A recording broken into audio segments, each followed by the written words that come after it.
الحمد لله نحمده ونستعينه ونستغفره ونؤمن به ونتوكل عليه ونعوذ بالله من شرور أنفسنا ومن سيئات أعمالنا من يهده الله فلا مضل له ومن يضلله فلا هادي له ونشهد أن لا إله إلا الله وحده لا شريك له ونشهد أن سيدنا ومولانا محمدا عبده ورسوله أرسله الله إلى كافة الناس بشيرا ونذيرا وداعيا إليه بإذنه وسراجا منيرا صلى الله تعالى عليه وعلى آله وأصحابه وبارك وسلم تسليما كثيرا كثيرا أما بعد فأعوذ بالله من الشيطان الرجيم بسم الله الرحمن الرحيم لقد من الله على المؤمنين إذ بعث فيهم رسولا منهم يتلو عليهم آياته ويزكيهم ويعلمهم الكتاب والحكمة وإن كانوا من قبل لفي ضلال مبين صدق الله العظيم.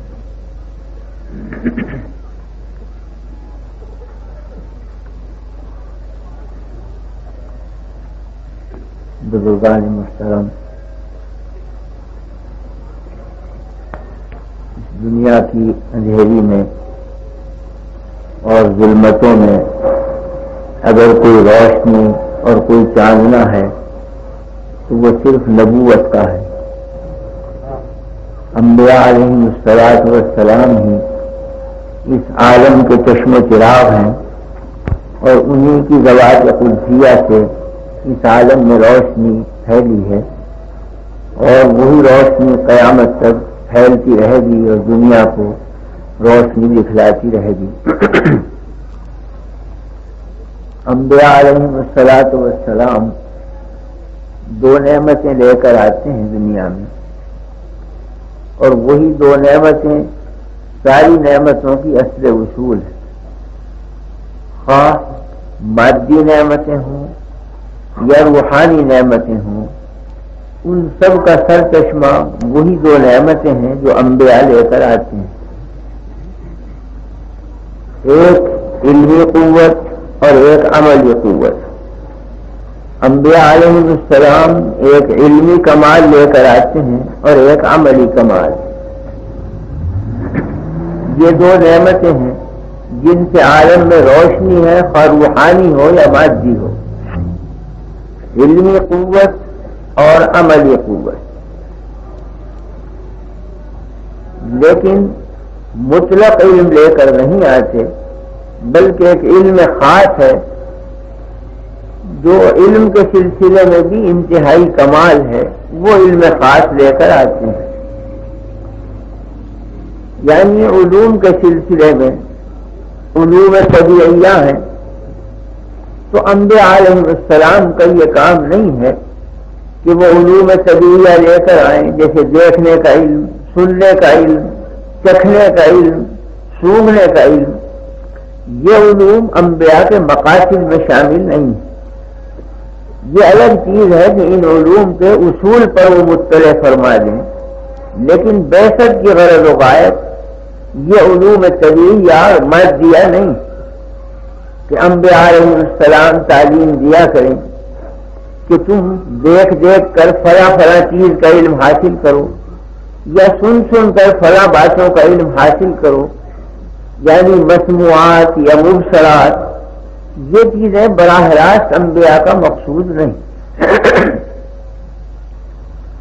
اسی طرح سے علوم تجربیہ یا علوم صنعت و حرفت یا علوم سائنس اور فلسفہ یہ مقصود بعثت نہیں ہے انبیاء علیہ السلام کا کہ وہ سائنس سکھلانے کے لیے دنیا میں آئیں یا فلسفے کی تعلیم دینے کے لیے دنیا میں تشریف لائے ہوں.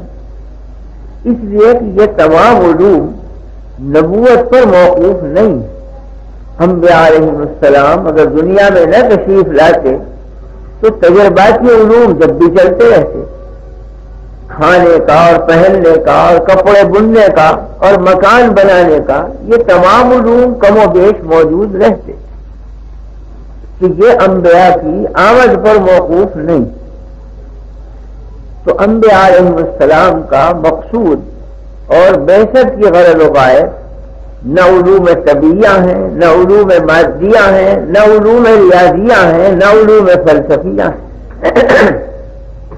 وہ یہ بتلانے کے لیے نہیں آتے کہ دنیا مثلا جسم ہے اور جسم کا کنارہ سطح ہے اور سطح کا کنارہ خط ہے اور خط کا کنارہ نقطہ ہے اور ان میں یہ نسبتیں ہیں۔ یہ ریاضی چیزیں ہیں، علوم ریاضیہ کے جاننے والے ان چیزوں میں غور و فکر کر سکتے ہیں۔ انبیاء کے آنے کا یہ مقصد نہیں ہے کہ وہ سکھلائیں کہ سائنس کے اصول پر مثلا ہوائی جہاز اس طرح سے بنایا جاتا ہے، موٹر کاریں اس طرح تیار کی جاتی ہیں، ریلوں کے بنانے کا یہ ڈھنگ ہے، بیل گاڑیاں اس طرح چلانی چاہیے، یہ ان کا مقصود بعثت نہیں۔ اسی طرح سے جن کو ہم علوم عقلیہ کہتے ہیں، استدلالی علم، قیاسات اور تخمینیات کا علم، یہ ان کا مقصود نہیں ہے بعثت کا کہ شکل اول سے تم اس طرح نتیجہ نکالا کرو اور شکل ثانی کے مقدمات میں ترتیب اس طرح سے دیا کرو اور یوں نتیجہ نکلتا ہے، یہ ان کا مقصود نہیں۔ کہ یہ تمام علوم خواہ علم کے دائرے میں آتے ہوں، لیکن ان کی آمد، ان کی تشریف آوری ان علوم کے سکھلانے کے لیے نہیں، یہ انسان خود اپنے بڑے فطرت سے اور اپنے تجربات سے اور اپنے غور و تدبر سے کم و بیش جان سکتا ہے۔ پھر انبیاء کی آنے کا مقصد اور ان کی بعثت کی غرض و غایت کون سا علم ہے؟ وہ علم ہے وحی کا، سرچشمہ اس کا وحی ہے اور مقصد اس کا انسانی سعادت ہے، انسان میں اخلاق پاکیزہ پیدا ہوں، اعمال اونچے ہوں، کردار اس کا بلند ہو جائے۔ تو وہ علم جو بندے کو خدا سے ملاتا ہو، بندے میں ربانی اخلاق پیدا کرے، بندے کو نائب خداوندی ثابت کرے، وہ علم اصل مقصود ہے انبیاء علیہ السلام کی بعثت۔ تو بہرحال مطلق علم جس کے معنی دانستن کے ہیں، جان لینے کے، یہ غرض نہیں ان کی تشریف آوری کی، بلکہ وہ دانستن اور وہ جاننا اور وہ علم ان کی بعثت کی غرض و غایت ہے جس سے انسان میں روحانیت کی ترقی ہو، انسان اللہ تک پہنچے، خداوندی کمالات اس کے اندر ظہور کرنے لگے۔ تو یہ علم ہے جس کو لے کر انبیاء دنیا میں تشریف لاتے ہیں، اسی سے میرا مقصد قوت علمی سے یہی علم ہے۔ اسی طرح سے دوسری غرض و غایت بعثت کی وہ قوت عمل ہے، اور عمل سے بھی مطلق عمل مراد نہیں میری، عمل یہ بھی ہے کہ آدمی تعمیر کرنے میں عمل کرے، ایک مزدور بھی عمل کرتا ہے۔ تو انبیاء اس عمل کو سکھلانے کے لیے نہیں آتے۔ ایک عمل یہ بھی ہے کہ آدمی کھانا پکاتا ہے، کھیتی باڑی کرتا ہے، یہ بھی ایک عمل ہے، لیکن اس عمل کا سکھلانا انبیاء کی بعثت کی غرض و غایت نہیں۔ تو جیسے مطلق علم مقصود بعثت کا نہیں تھا، اسی طرح سے مطلق عمل اور عمل کی قوت یعنی مطلق اخلاق یہ انبیاء کی بعثت کی غرض و غایت نہیں، بلکہ بعثت کی غرض وہ اخلاق فاضلہ ہیں جو حق تعالی شانہ کے اخلاق سے کنیکشن کیے ہوئے ہیں، ان کے اخلاق سے وابستہ ہیں، ان کے اخلاق کا رنگ لیے ہوئے ہیں۔ تو دو چیزیں ہیں اصل مقصود، ایک قوت علم اور ایک قوت عمل جو انبیاء دنیا میں لے کر آتے ہیں۔ اور غور کیا جائے تو نبوت کی بنیاد ہی یہ دو چیزیں ہیں، ایک کمالات علمی اور ایک کمالات عملی، یہی دو چیزیں نبوت کی بنیاد ہیں۔ انبیاء علیہ السلام ہر دور میں یہی دو چیزیں لے کر آئے، ایک علمی کمال اور ایک عملی کمال، جبکہ نبوت کا مقصد فی الحقیقت علمی قوت اور عملی قوت یہ علم خاص اور وہ عمل خاص ہے، اور یہی مقصود ہے بعثت کا، اور یہی معیار ہے نبوت کا. تو جو نبی ان دونوں چیزوں میں اکمل ہوگا، ان دونوں چیزوں میں سب سے اونچا ہوگا، وہی نبی اپنی نبوت میں بھی سب سے زیادہ اونچا ہوگا، وہی نبی سب نبیوں کا سردار بھی ہوگا، وہی سب نبیوں کا امام بھی ہوگا، جو ان دو چیزوں میں سب سے زیادہ کامل، سب سے زیادہ ماہر اور سب سے زیادہ بلند. تو غور کیا جائے شریعت کی تعلیمات پر تو نبی کریم صلی اللہ علیہ وسلم ان دونوں کمالات میں سب سے اونچے ہیں، علم کے لحاظ سے بھی اور عمل اور اخلاق کے لحاظ سے. علم کے لحاظ سے آپ خود ارشاد فرماتے ہیں کہ اوتی تو علم الاولین والآخرین، مجھے اگلوں اور پچھلوں کے تمام علوم عطا کر دیے گئے. جو علم تمام انبیاء علیہ السلام لے کر آئے ہیں مختلف رنگوں سے، وہ تمام علوم آپ کے سینے میں لا کر جمع کر دیے گئے، اور جو علوم آپ کے مخصوص ہیں وہ اس کے علاوہ ہیں. اسی طرح سے جو اخلاق کاملہ تمام انبیاء علیہ السلام لے کر آئے ہیں، ان اخلاق کی بھی انتہائی حد اور اعلیٰ ترین سطح وہ نبی کریم صلی اللہ علیہ وسلم کو عطا فرمائی گئی. آپ تمام علوم کے جامع ہیں. جو علوم پچھلے انبیاء کو دیے گئے وہ سب لا کر آپ کے سینے میں جمع کر دیے گئے. مثلا آدم علیہ السلام کے بارے میں فرمایا گیا کہ وَعَلَّمَ آدَمَ الْأَسْمَاءَ كُلَّهَا، تمام چیزوں کے نام حضرت آدم علیہ السلام کو سکھلا دیے گئے. تو حدیث میں آپ فرماتے ہیں، اور خصائص میں یہ حدیث شیخ جلال الدین سیوطی رحمہ اللہ نے نکالی ہے کہ آپ نے فرمایا کہ علمت الاسماء كلها كما علم آدم الاسماء كلها، مجھے بھی تمام چیزوں کے نام بتلائے گئے جیسا کہ آدم علیہ السلام کو تمام چیزوں کے نام بتلائے گئے. یعنی وہ علم جو آدم علیہ السلام کو دیا گیا تھا وہ مجھے بھی عطا کیا گیا. اسی طرح سے اور دوسرے علوم کو لیا جائے جو مختلف زمانوں میں انبیاء علیہ السلام لے کر تشریف لائے، وہ تمام علوم آپ کو عطا کیے گئے. حضرت یوسف علیہ السلام کا مثلا مخصوص علم ہے علم تعبیر خواب. علوم ہدایت کے ساتھ ساتھ عظیم علم دیا گیا تھا حضرت یوسف علیہ السلام کو. خواب کی تعبیر ایسی دیتے تھے کہ ادھر تعبیر دی اور ادھر ہو بہو واقعہ سامنے آ گیا. تو یوسف علیہ السلام معروف ہیں فن تعبیر خواب میں. اسی کو ایک موقع پر قرآن کریم میں ارشاد فرمایا گیا. خود یوسف علیہ السلام عرض کرتے ہیں کہ رب قد آتیتنی من الملک وعلمتنی من تعویل الاحادیث، اے میرے پروردگار تو نے مجھے ملک بھی عطا کیا مصر کا، اور تعویل الاحادیث اور تعبیر خواب کا علم بھی تو نے مجھے عطا کیا. یوسف علیہ السلام کو تعبیر خواب کا علم دیا گیا.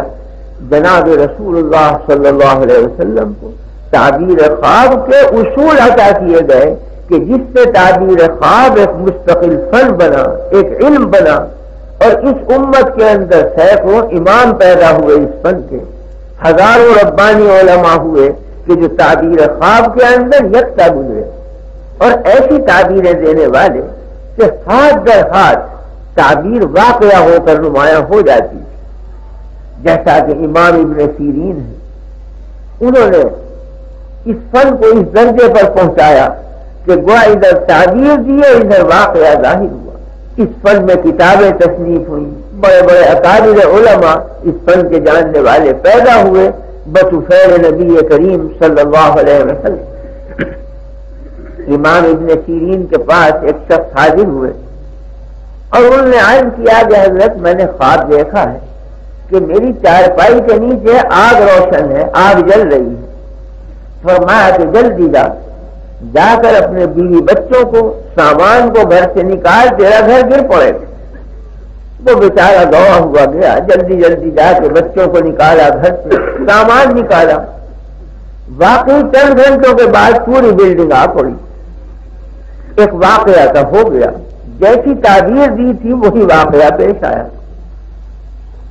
تقریباً 4-6 مہینے کے بعد ایک اور شخص حاضر ہوا اور اس نے عرض کیا کہ حضرت میں نے خواب میں دیکھا ہے کہ میری چارپائی کے نیچے انگارے روشن ہے، آگ جل رہی ہے۔ فرمایا کہ تو کھدائی کر، تجھے خزانہ آتا ہے۔ اس نے جا کے چارپائی کے نیچے کھودنا شروع کیا۔ 10-5 گز کے بعد خالص زر سرخ لاکھوں روپے کا سونا نکلا اور ایک بڑا خزانہ اس کے ہاتھ آ گیا۔ لوگوں نے عرض کیا کہ حضرت ایک ہی خواب دونوں آدمیوں نے دیکھا، ایک کا تو گھر گروا دیا آپ نے اور ایک کو خزانہ دلوا دیا۔ خواب دونوں کا ایک تھا کہ چارپائی کے نیچے آگ جل رہی ہے۔ فرمایا کہ ہاں خواب دونوں کا ایک تھا، مگر تعبیر بدل گئی موسموں کے بدلنے سے۔ پہلے شخص نے خواب دیکھا تھا گرمی کے زمانے میں، تو گرمی میں چارپائی کے نیچے آگ کا جلنا یہ انہدام بنیاد، تو میں نے تعبیر دی کہ تیرے گھر کی بنیاد ڈھہ جائے گی، گھر گر پڑے۔ اور دوسرے شخص نے خواب دیکھا سردی میں کہ چارپائی کے نیچے آگ جل رہی ہے، اور سردی میں چارپائی کے نیچے آگ انتہائی نعمت، اور اس کی شکل سرخ، تو میں نے تعبیر دی کہ ذرا سرخ ملے گا تجھے۔ تو خواب ایک ہے مگر موسموں کے بدل جانے سے تعبیر میں فرق پڑ جاتا ہے۔ گویا خواب کی تعبیر ہی نہیں دی بلکہ اصول بھی بیان کر دیا۔ معلوم ہوا کہ خواب کے تعبیر دینے میں موسموں کا بھی دخل ہے۔ یہ نہیں ہے کہ اٹکل پچو جس کا جی چاہے جو چاہے تعبیر دے دے، بلکہ اس کے خاص اصول ہیں، ان کو پیش نظر رکھ کر تعبیر دی جاتی ہے۔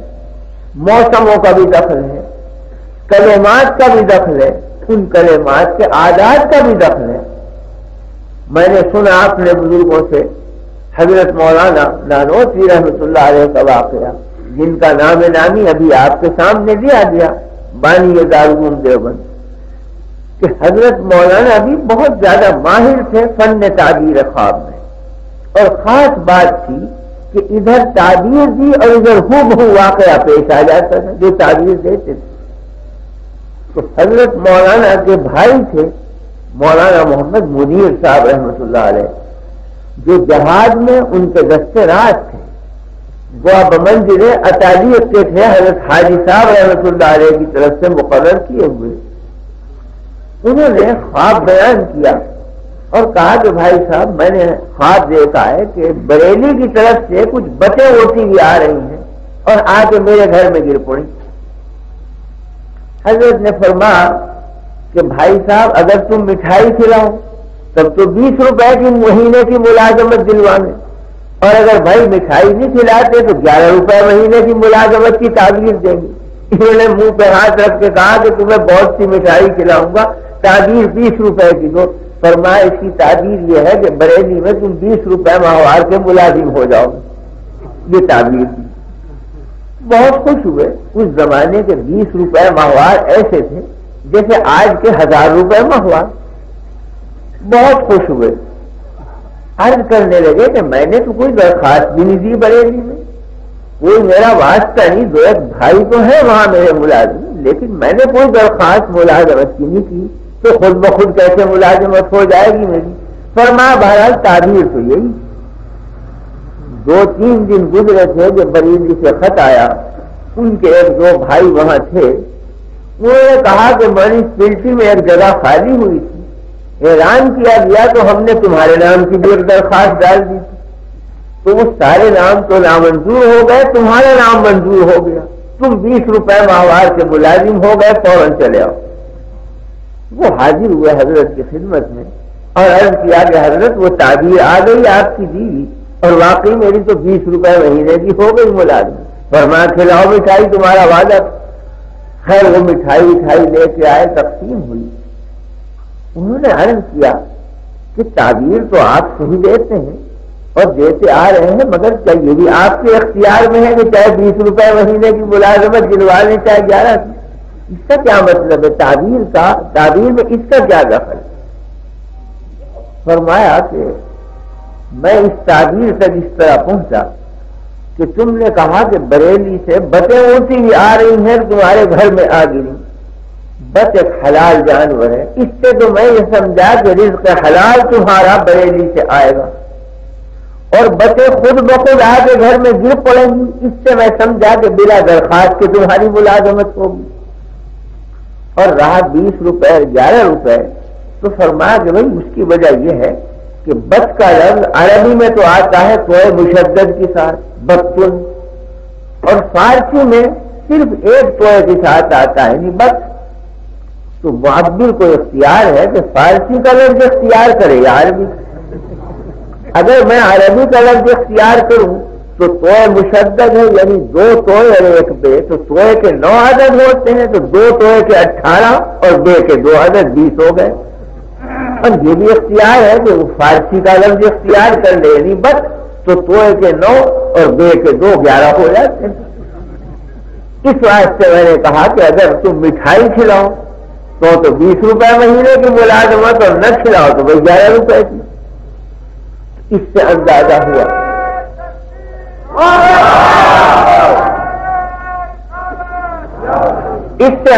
ہوا کہ تعبیر خواب کے سلسلے میں جیسے موسموں کا دخل ہے، اسی طرح سے عادات کا بھی دخل ہے۔ تو تعبیر دینے والا جب تک ان اصول کا ماہر نہ ہو، موسمیات کا بھی ماہر نہ ہو، اعداد و شمار کا بھی ماہر نہ ہو، حقیقی معنی میں تعبیر نہیں دے سکتا۔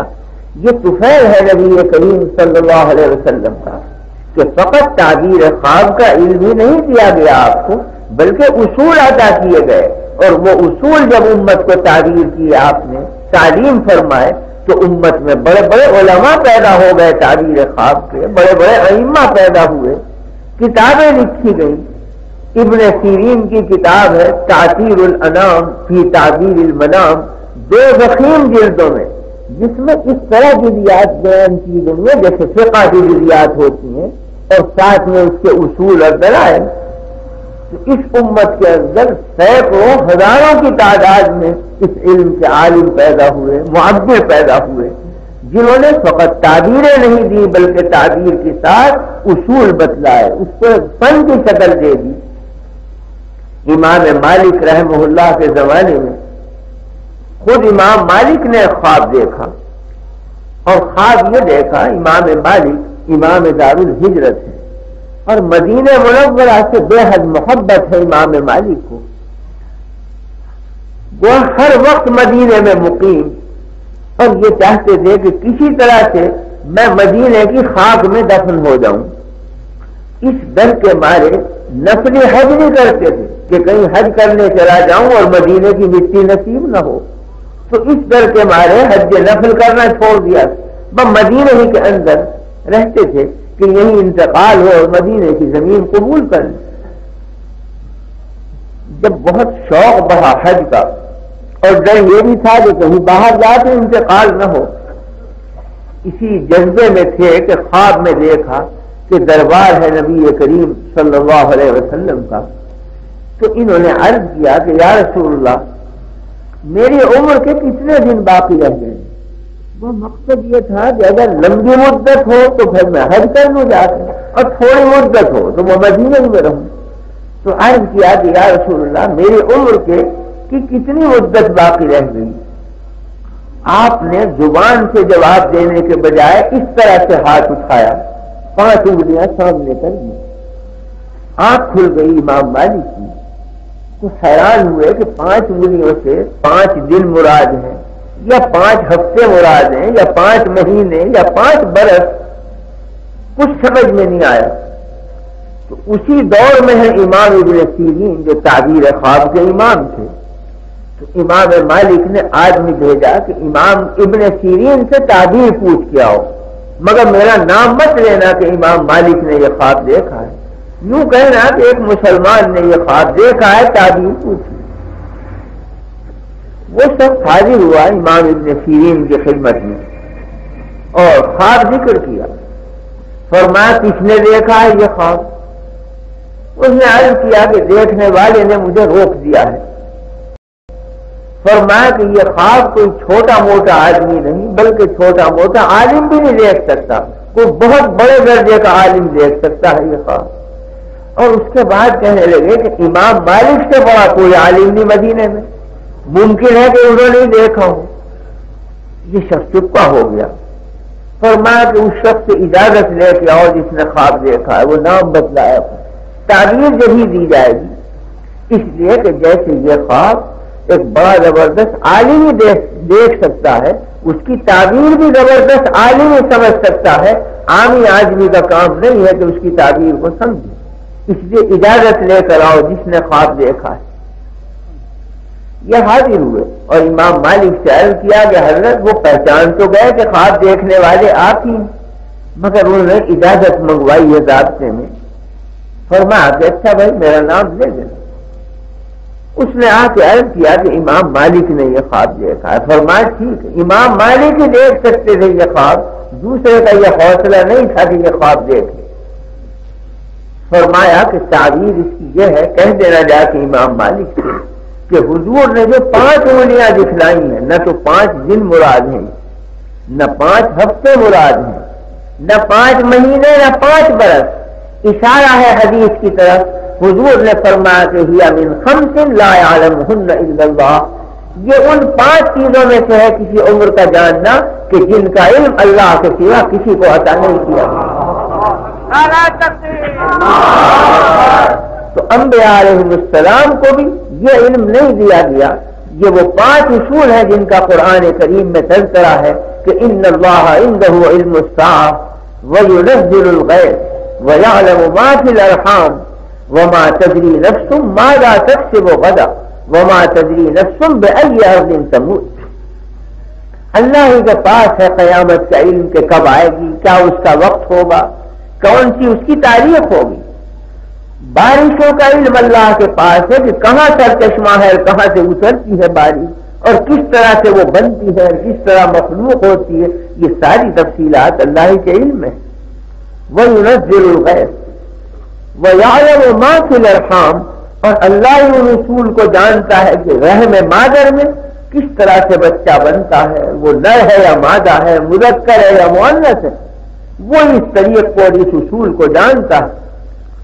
وَيَعْلَمُ مَا فِي الْأَرْحَامِ وَمَا تَدْرِي نَفْسٌ مَاذَا تَكْسِبُ غَدًا, اور اللہ ہی جانتا ہے کہ کل کو زید عمر بکر کیا کیا کام انجام دیں گے. یہ جزیات اللہ کے سوا کسی کے علم میں نہیں. اور وما تدری نفس بأي ارض تموت, اللہ ہی جانتا ہے کہ کون آدمی کس زمین میں انتقال کرے گا, کہاں دفن ہوگا. یہ اسی کو علم ہے. تو فرمایا کہ امام مالک جو پوچھتے تھے کہ میری عمر بتلا دی جائے کتنی رہ گئی ہے, یہ ان 5 علموں میں سے ہے کہ اللہ کے سوا کسی غیر کو علم نہیں دیا گیا. یہ مراد ہے. اس سے معلوم ہوا کہ خواب کی تعبیر دینے والے کے لیے محدث ہونا بھی ضروری ہے, علم حدیث سے بھی واقف ہو, اس کو مناسبت ہو کلام نبوت سے بھی, جب جا کر کے وہ تعبیر خواب دے گا.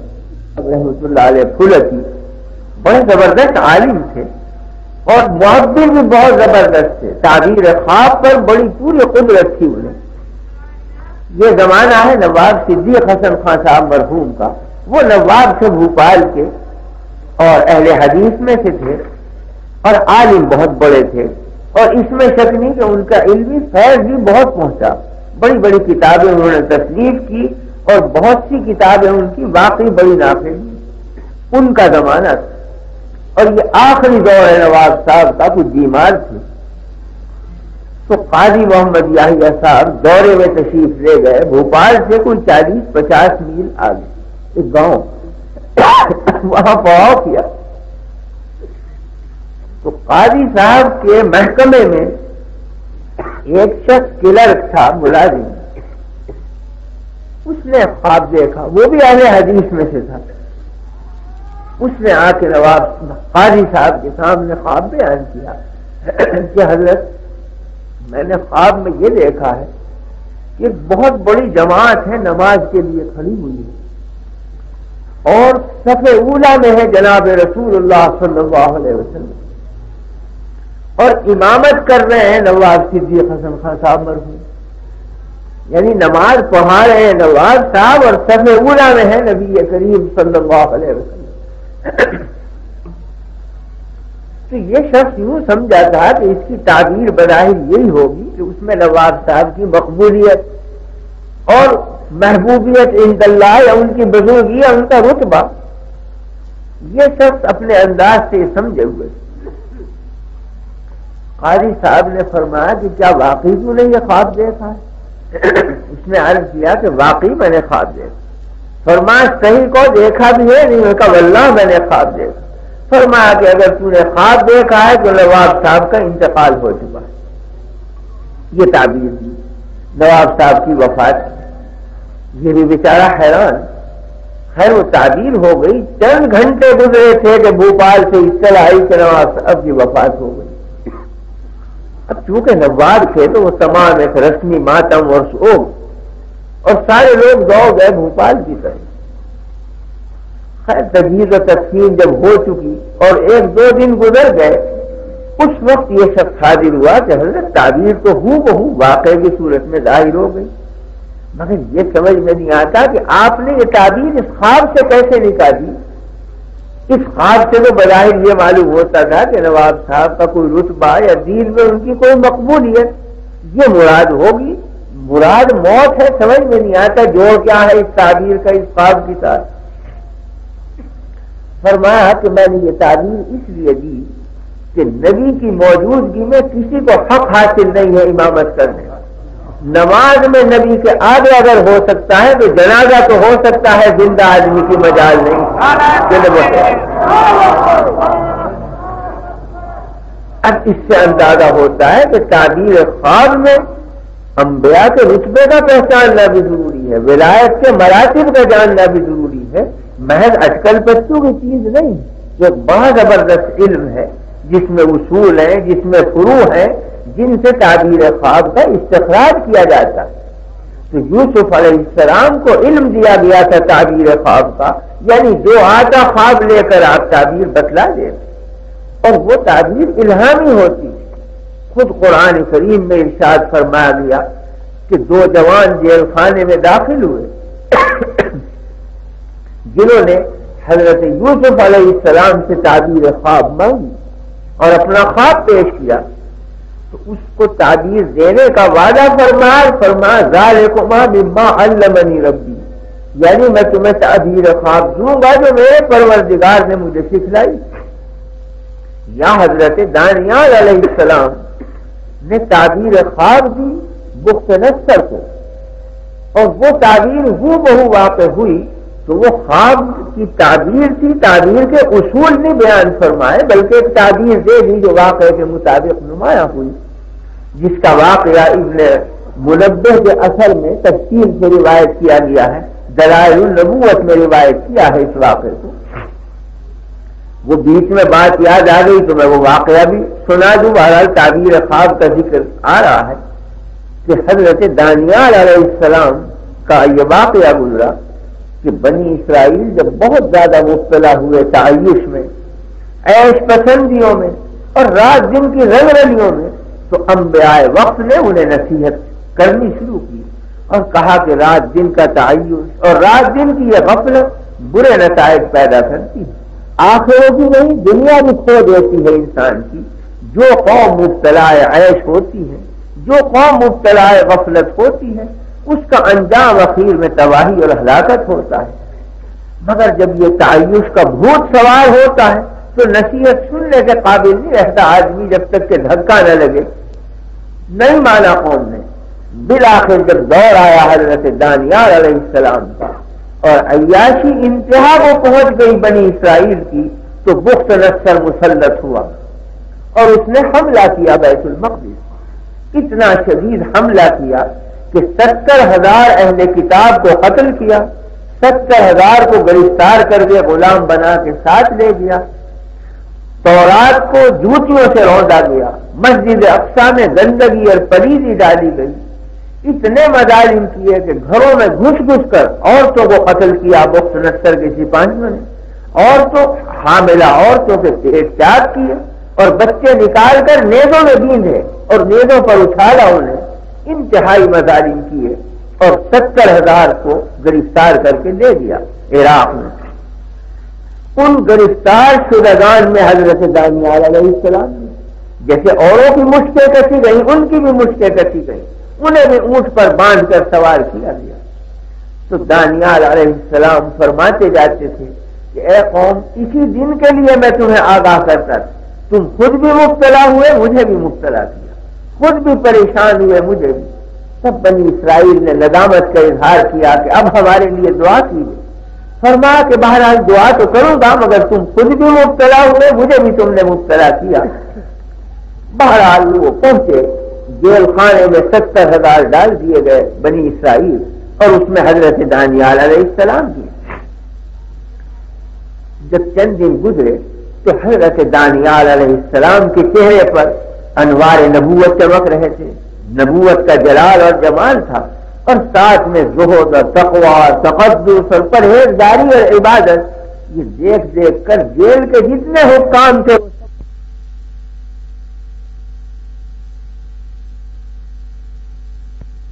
مگر بہرحال انسانی تقدس اور تقوی کا اثر ہے کہ ہر قوم پر اثر پڑتا ہے، تو جیلر بھی بہت معتقد بن گیا، جیل کے دوسرے حکام بھی، اور جتنی ان سے رعایتیں بن پڑتی تھی بنی اسرائیل کے لیے وہ دیتے تھے حضرت دانیال علیہ السلام کی وجہ سے۔ اس پر ایک مدت گزری کہ بخت نصر نے خواب دیکھا، جس کی وجہ سے یہ واقعہ مجھے یاد آیا۔ خواب دیکھا بخت نصر نے، اور خواب دیکھ کر بھول گیا۔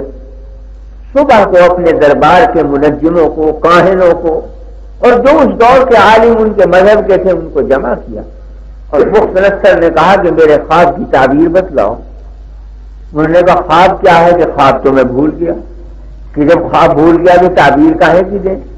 تو اس نے کہا کہ جب تم کاہن ہو، تم ملزم ہو، تم غیب دانی کے دعوے کیا کرتے تھے کہ ہمیں علم غیب حاصل ہے، تو میرا ایک خواب بھی نہیں تم بتلا سکتے، میرے دل کی ایک بات بھی نہیں بتا سکتے، اور میں نے یہ لاکھوں روپیہ تم پر جو 20 برس سے خرچ کیا، یہ کس دن کے واسطے خرچ کیا؟ میرا لاکھوں روپیہ تم نے کھو دیا، ایک میرا خواب بھی نہیں بتا سکتے۔ یا تو میرا خواب بتلاؤ اور تعبیر دو، ورنہ 3 دن کے بعد تمہارے سب گھروں کو بھی ڈھوا دوں گا اور تمہارے بچے بھی کولوں میں توڑوا دیے جائیں۔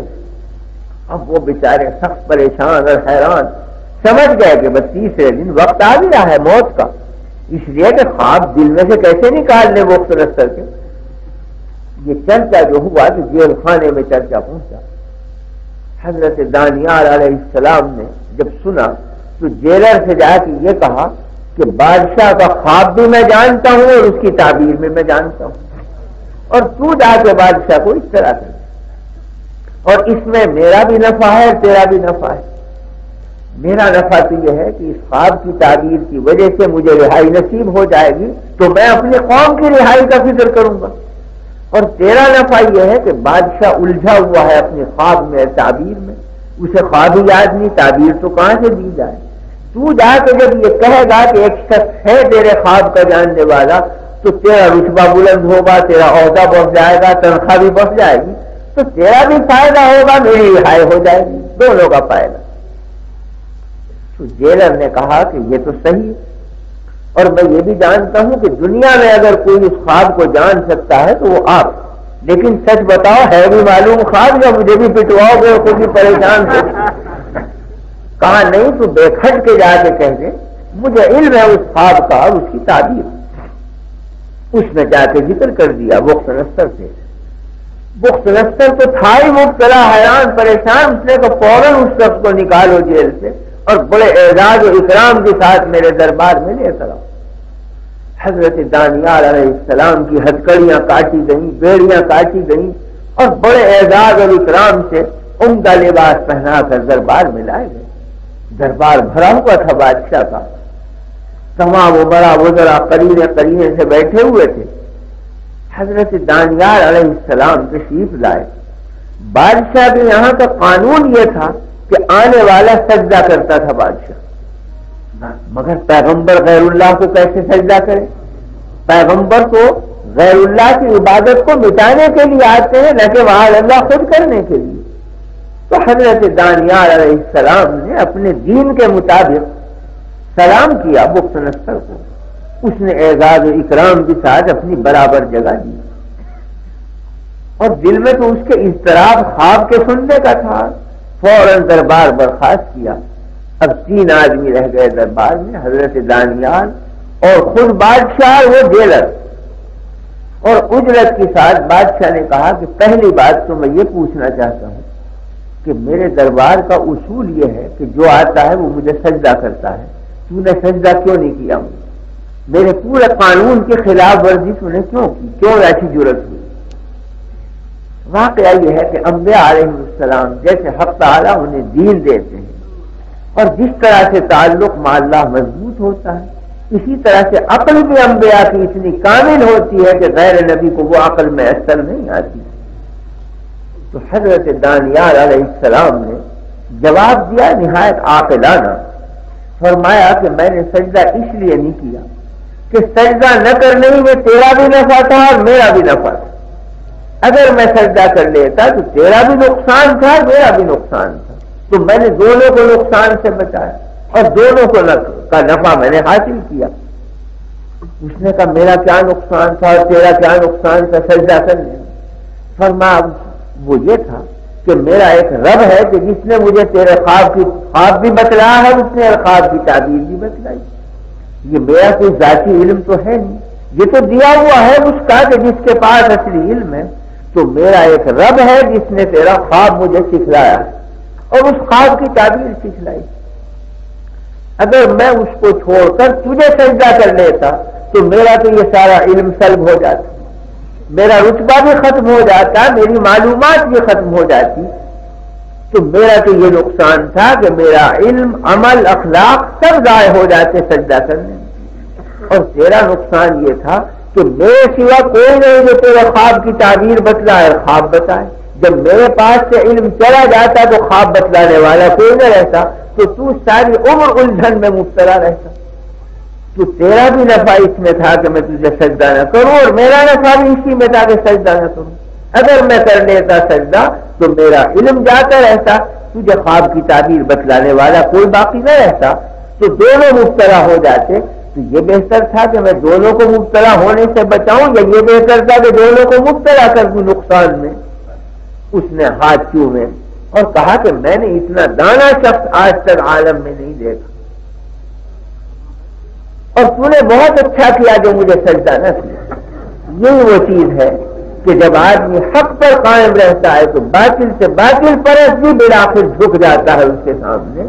حق کی قوت ہی وہ ہے، کتنا ہی کوئی فروغ پائے باطل، مگر جب حق کا کلمہ بلند ہوتا ہے جھکتے ہی بن پڑتی ہے۔ تو اس نے تعریف کی حضرت دانیال کی اور کہا کہ تم نے بہت اچھا کیا کہ سجدہ نہ کیا، مجھے بھی بچا لیا تم نے اپنے آپ کو۔ ہاں تو کیا تجھے میرا خواب معلوم؟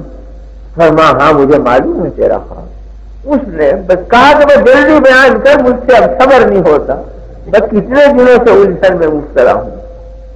فرمایا کہ تیرا خواب یہ ہے کہ تو نے دیکھا کہ آسمان اور زمین کے درمیان میں ایک بت ہے، بڑا ہی مشان بت، اتنا بڑا بت کہ سر اس کا لگا ہوا آسمان سے، پیر اس کے ٹکے ہوئے زمین کے اوپر، اور اتنا چوڑا ہے کہ اس کا ایک کندھا مشرق میں ہے، ایک کندھا مغرب میں ہے۔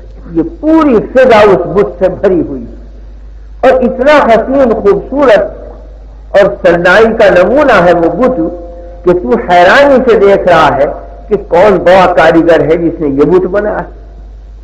اور اس بت کی شان یہ ہے کہ سر تو ہے اس کا سونے کا، اور سینہ ہے اس کا چاندی کا، اور پیٹ ہے اس کا پیتل کا، اور رانے ہے اس کی تانبے کی سو، اور پنڈلیاں ہیں اس کی لوہے کی سیاہ رنگ کی، اور پیر ہے اس کے مٹی کے۔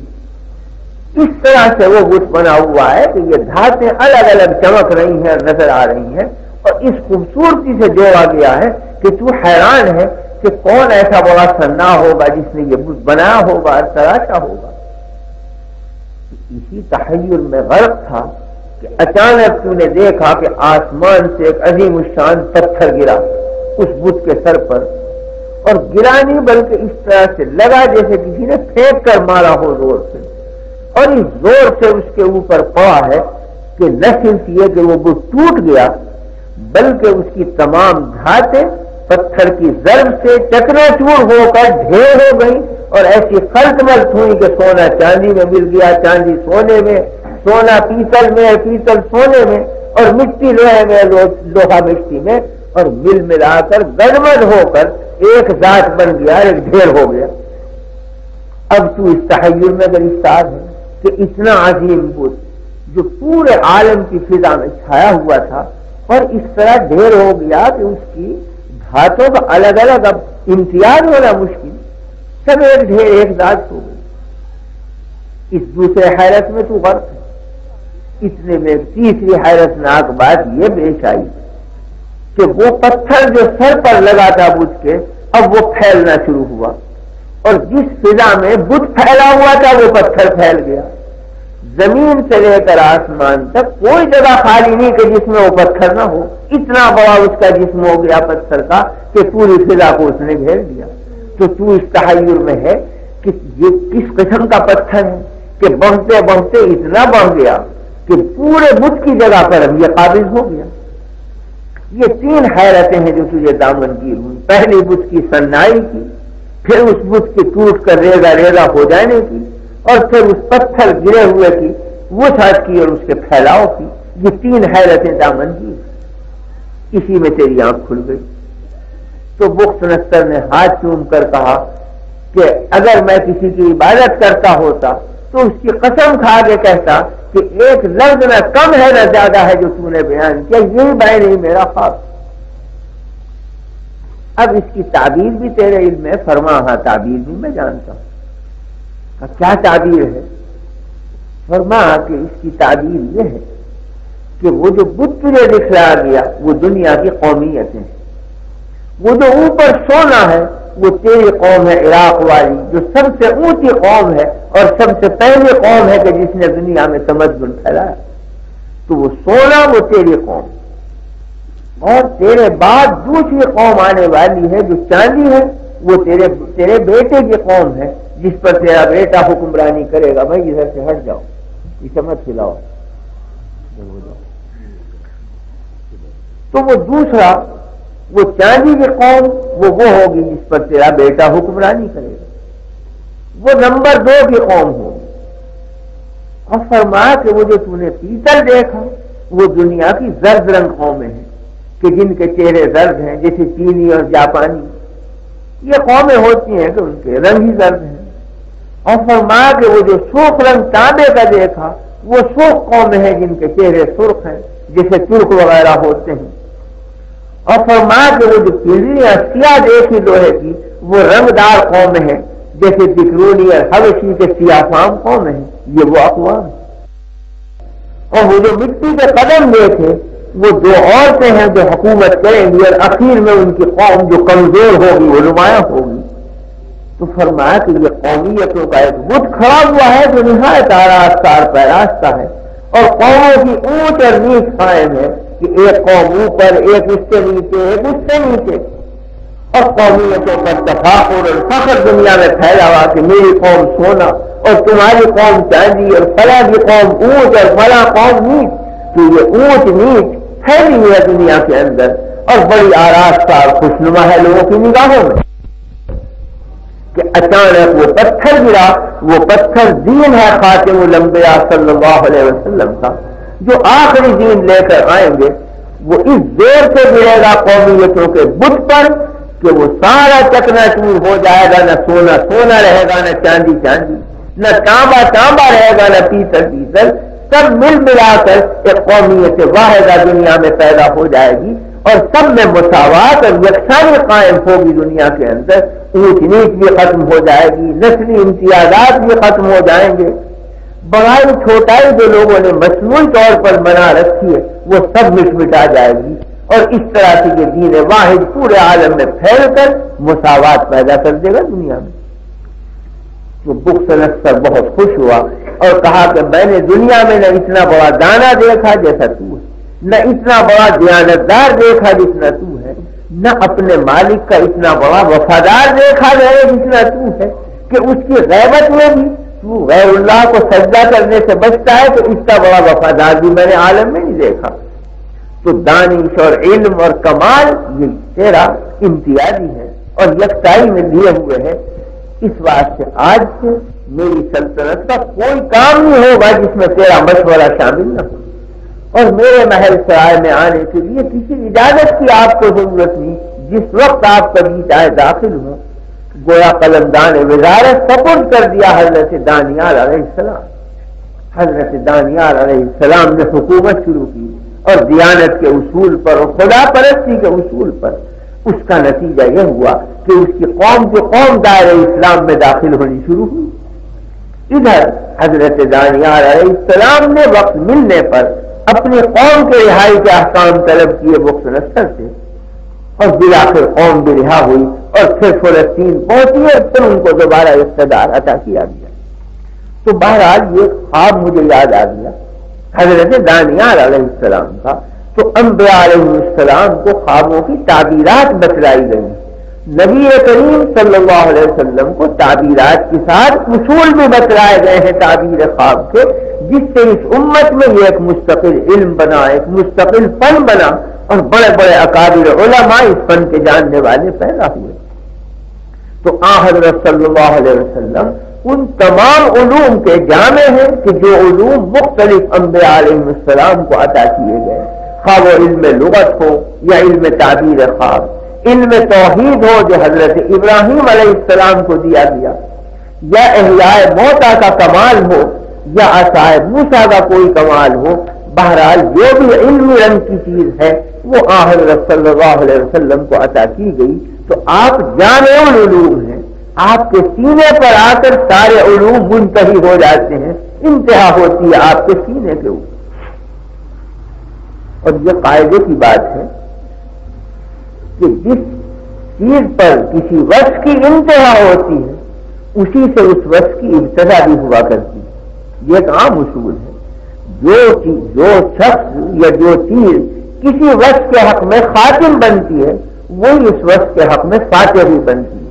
جو منتہا بنتی ہے کسی وصف کا وہی مبدا بھی بنتی ہے۔ جو وصف جہاں آ کر ختم ہوتا ہے وہی سے شروع ہوتا ہے۔ مثلا یہ آپ کے سامنے ہزاروں قمقمے روشن ہیں بجلی کے، اور لاکھوں قمقموں نے پورے شہر کو منور کر رکھا ہے، روشنی میں پھیلی ہوئی۔ ان سب روشنیوں کی اور بجلیوں کی انتہا کہاں ہے؟ جا کر پاور ہاؤس کے اوپر جہاں بجلی بن رہی ہے، تو ساری بجلیوں کی انتہا جا کر ہو جاتی ہے پاور ہاؤس کے اوپر۔ اگر آپ اس کو خاتم البروق کہیں تو کہنے کا حق ہے کہ ساری بجلیاں ختم ہو جاتی ہیں وہاں جا کر، لیکن اگر پاور ہاؤس خاتم البروق ہے تو وہی فاتح البروق بھی ہے، وہیں سے تو بجلیاں شروع بھی ہوتی ہیں کہ ان قمقموں میں پہنچے۔ اگر پاور ہاؤس سے بجلی شروع نہ ہو تو ان قمقموں میں کہاں سے آئے؟ تو بجلیاں جا کر اگر منتہی ہوئی ہے وہاں تو ابتدا بھی وہیں سے ہوئی۔ یا جیسے آپ کے یہاں پانی کے نل ہیں، ہر کوٹھی میں ہر مکان میں نل پہنچا ہوا ہے جو پانی دے رہا ہے، لیکن سارے پانیوں کی انتہا جا کر ہوتی ہے کہاں؟ واٹر ورکس کے اوپر، وہ جو ٹنکی بنی ہوئی ہے جس میں سارا پانی جمع ہے، تو ان سارے نلوں کے پانیوں کی انتہا جا کر اس ٹنکی کے اوپر ہے جو سارے شہر میں پانی پھیل رہا ہے، تو وہ خاتم المیاں کہلائے گی، سارے پانی اس پر ختم ہے۔ لیکن اگر وہ خاتم میاں ہے تو پانیوں کی ابتدا بھی وہیں سے ہوئی ہے۔ اگر ٹنکی میں رہے تو نلوں میں کہاں سے آئے؟ ٹنکی کا پیر تو پہنچ رہا ہے نلوں کے اندر، تو پانی اگر منتہی ہوا جا کر ٹنکی پر تو اس کی ابتدا وہیں سے ہوئی۔ تو غرض اگر کسی وصف کی انتہا کسی پر ہوتی ہے اسی سے ابتدا بھی ہوتی ہے اس وقت۔ یا اگر یوں سمجھیے کہ دنیا میں لاکھوں انسان ہیں صاحب اولاد، کروڑوں انسان ہیں، تو کروڑوں باپ دنیا میں موجود ہے، لیکن سب کے باپ ہونے کی انتہا کہاں ہے؟ حضرت آدم علیہ السلام پر انتہا ہو جاتی ہے، وہ سب باپوں کے باپ ہیں، تو سے ابوت ختم ہو جاتی ہے جا کر حضرت آدم علیہ السلام۔ ہم انہیں خاتم الانبیاء کہیں گے کہ باپ ہونا جا کر ختم ہے، آگے باپ ہونے کی گنجائش نہیں، ان کے بعد کوئی باپ نہیں، آخری باپ وہ ہے کہ انتہا ہو گئی ابوت کی وہاں جا کر۔ لیکن اگر انتہا ہوئی تو ابتدا بھی تو ابوت کی وہیں سے ہے، اگر وہ باپ نہ بنتے تو سمجھ تم باپ کیسے بن جائے؟ تو وہاں جا کر انتہا ہوئی باپ ہونے کی، وہیں سے ابتدا بھی ہوئی باپ ہونے۔ تو یہ ایک عام اصول ہے کہ جب انتہا ہوتی ہے کسی ذات پر کسی وصف کی تو وہیں سے ابتدا بھی مانی جاتی ہے۔ تو جبکہ تمام علوم کی انتہا جا کر نبی کریم صلی اللہ علیہ وسلم پر ہو رہی ہے تو ماننا پڑے گا کہ ان علوم کی ابتدا بھی حضور سے ہوئی، یعنی آپ ہی کا سینہ مبارک سر چشمہ ہے کہ جس سے وہ علوم چلے اور پھیلے۔ تو دوسرے لفظوں میں ہم یوں کہہ سکتے ہیں کہ تمام انبیاء علیہ السلام کے علوم اگر منتہی ہوتے ہیں آپ کے اوپر تو آپ ہی سے ابتدا بھی ہوئی ہے، یعنی نبیوں کی نبوت آپ ہی کے سینے سے چلی ہے۔ اگر آپ نبی نہ ہوتے تو دوسروں کو نبی بننا میسر نہ، تو سب کی نبوت تابع ہے نبی کریم صلی اللہ علیہ وسلم کی نبوت کی۔ تو آپ اصل نبوت کے اندر اور دوسرے انبیاء علیہ السلام فیض یافتہ ہیں وصف نبوت میں آپ سے، تو آپ کی نبوت اصل ہے اور دوسروں کی نبوت مستفاد ہے، دوسروں کی نبوت چل رہی ہے آپ کے سینے مبارک۔ اس کا حاصل یہ نکلا کہ اگر آپ نہ ہو تو کوئی نبی نہ بنتا، لیکن اگر سارے انبیاء نہ ہو تو آپ کی نبوت میں کوئی نقصان نہیں آ سکتا، کیونکہ آپ کی نبوت اصل ہے، آپ ہی کے فیض سے تو نبی بن رہے۔ اگر واٹر ورکس میں پانی ہو اور واٹر ورکس موجود ہے، سارے دنیا کے نل ختم ہو جائیں، واٹر ورکس کا کوئی نقصان نہیں، لیکن اگر واٹر ورکس وہ ٹنکی ختم ہو جائے تو ایک نل میں پانی نہیں رہ سکتا۔ تو نلوں کا پانی تابع ہے ٹنکی کا، وہ نہ ہو تو نل باقی نہ رہے، اور سارے نل ختم ہو جائیں ٹنکی کا کوئی نقصان۔ سارے بجلی لاکھوں کمکمے کروڑوں کمکمے جل رہے ہیں، ان کی روشنی موقوف ہے پاور ہاؤس کے اوپر۔ اگر ایک کمکما نہ رہے، سب کے فیوز ہو جائیں، پاور ہاؤس کا کچھ نقصان نہیں، لیکن اگر پاور ہاؤس باقی نہ رہے تو ایک کمکما باقی نہیں رہ سکتا، ایک میں روشنی باقی نہیں رہ سکتی۔ تو نبی کریم صلی اللہ علیہ وسلم کی نبوت اصل ہے، آپ کے فیض سے انبیاء علیہ السلام کو نبوتیں ملی ہیں، تو انبیاء علیہ السلام اگر دنیا میں تشریف نہ رکھے تو آپ کی نبوت میں کوئی نقصان نہیں، لیکن اگر آپ نبی نہ بنائے جاتے تو کوئی نبی نہ بنایا جاتا، تو اصل نبوت ثابت ہوتی ہے جناب رسول اللہ صلی اللہ علیہ وسلم۔ اس کی مثال بالکل ایسی سمجھیے کہ جیسے ہمارے اندر مختلف قسم کی طاقتیں موجود ہیں علم کی، مثلا ایک طاقت ہے بینائی، آنکھ میں موجود ہے جس سے ہم دیکھتے ہیں، اور صورتوں اور شکلوں کا علم آنکھ کے ذریعے سے حاصل کرتے ہیں، آوازوں کا علم ہم کان کے ذریعے سے حاصل کرتے ہیں، خوشبو اور بدبو کا علم ہم ناک کے ذریعے سے حاصل کرتے ہیں۔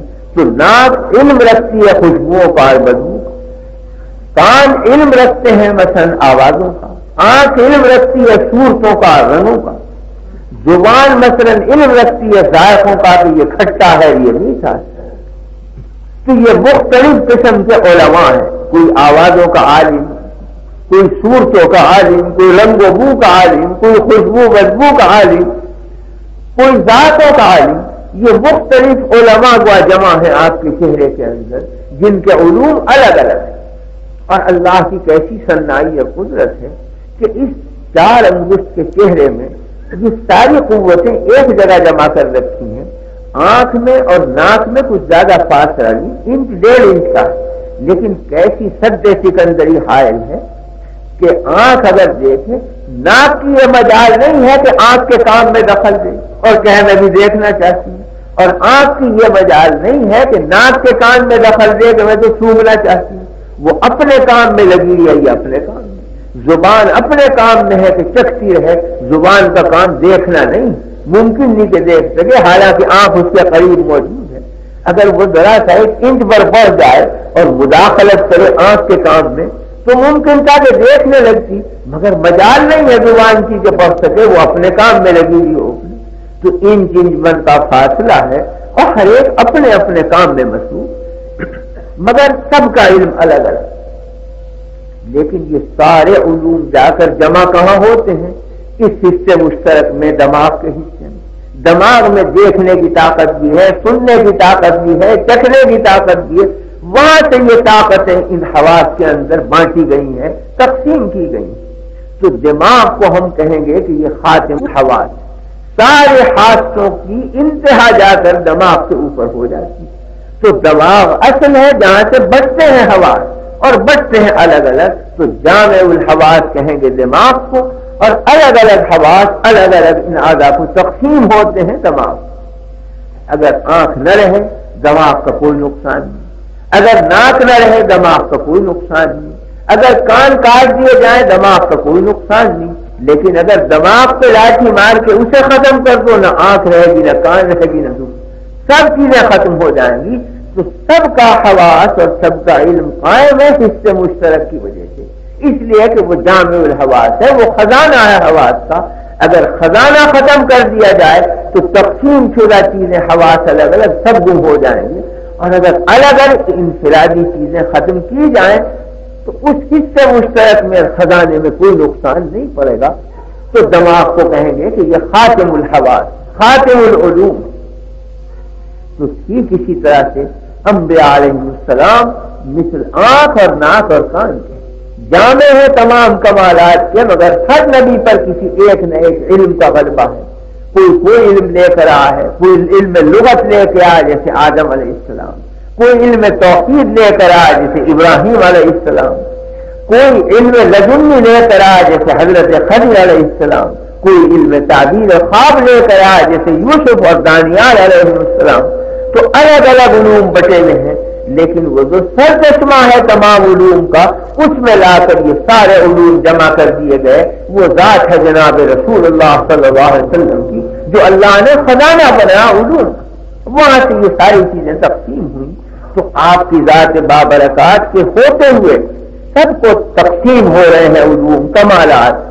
تو اگر آپ نہ ہو تو کوئی عالم نہ بنے، اور سارے علماء نہ رہیں تو آپ کے علم میں کوئی ادنا نقصان نہیں، کیونکہ سر چشمہ اصل موجود۔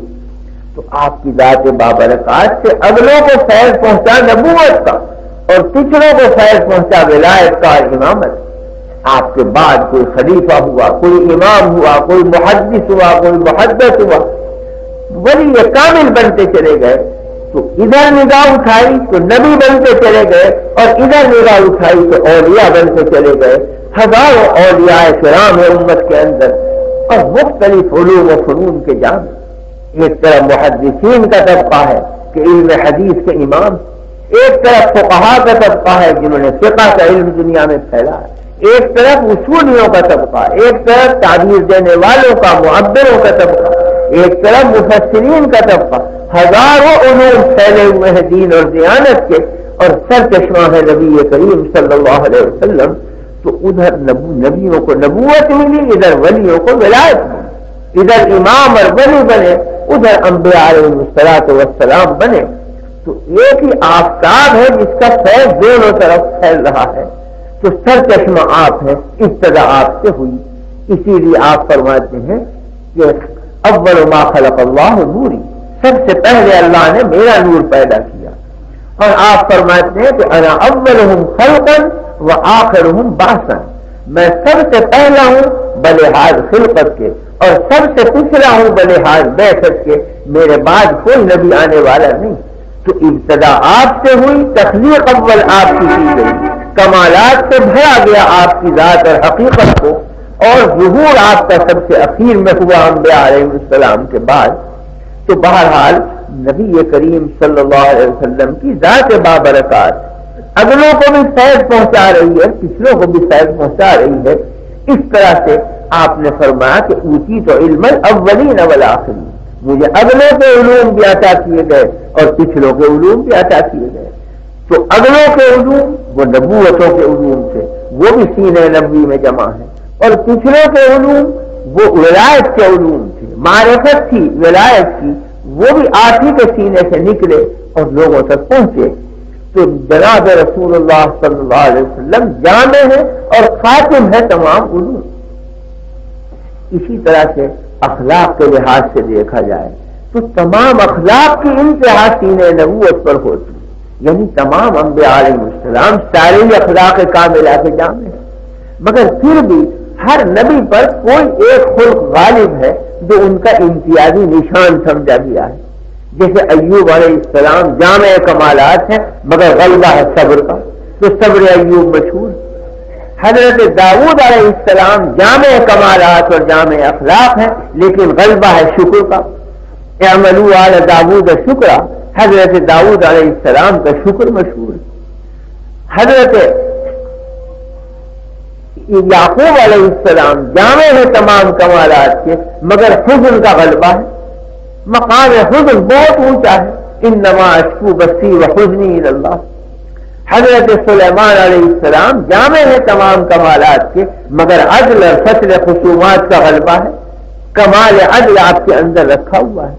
تو ہر نبی تمام کمالات کا جامع گزرا ہے، مگر اس کے باوجود کوئی ایک وصف غالب رہا ہے ہر نبی پر کہ اسی غالب وصف سے ان کا تعارف کیا جاتا ہے، اسی غالب وصف سے ان کی ذات پہچانی جاتی ہے۔ لیکن جناب رسول اللہ صلی اللہ علیہ وسلم جہاں جامع اخلاق ہے وہاں یہ نہیں کہ کوئی ایک وصف غالب ہو، جتنے اخلاق ہیں سبھی غلبے کے ساتھ موجود ہیں، سبھی انتہائی کمال کے ساتھ موجود ہیں۔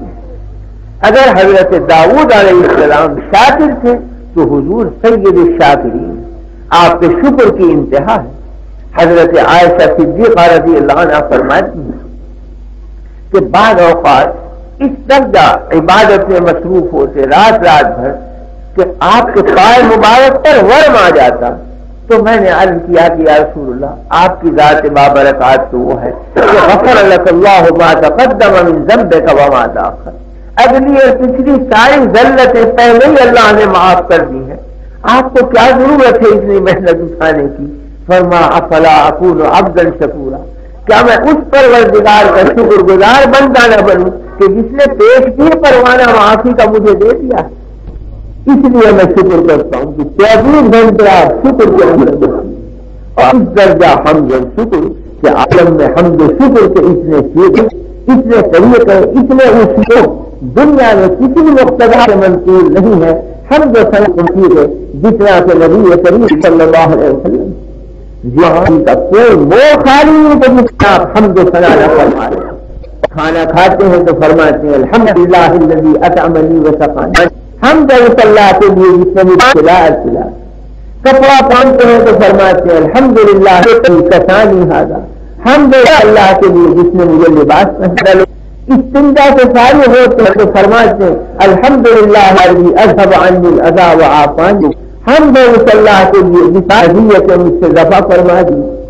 مصافحہ کرتے ہیں دوستوں سے تو فرماتے ہیں نحمد اللہ تعالی ونستغفرہ، ہم حمد کرتے ہیں اللہ کی اور اس سے استغفار کرتے ہیں۔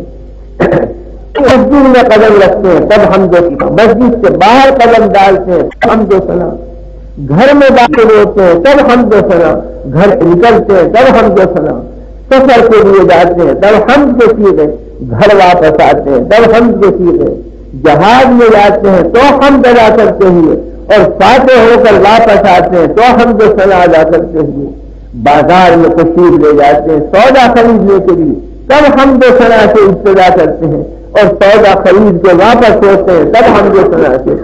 کہ زندگی کا کوئی ریشہ کوئی موہ خالی نہیں کہ جس میں حمد و ثنا کے سیغے آپ سے منقول نہ ہوئے ہوں۔ تو اتنی حمد و ثنا کرنے والا کوئی بندہ اللہ کا پیدا نہیں ہوا کہ جتنی حمد و ثنا آپ نے کی، اور ایسے عجیب عجیب سیغے حمد و ثنا کے کہ عالم میں واقعی کسی سے منقول نہیں کہ جو آپ سے منقول ہے، نئے نئے اسلوب، نئے نئے طریقے، اور غالباً اسی بنا پر آپ کا نام پاک احمد رکھا گیا۔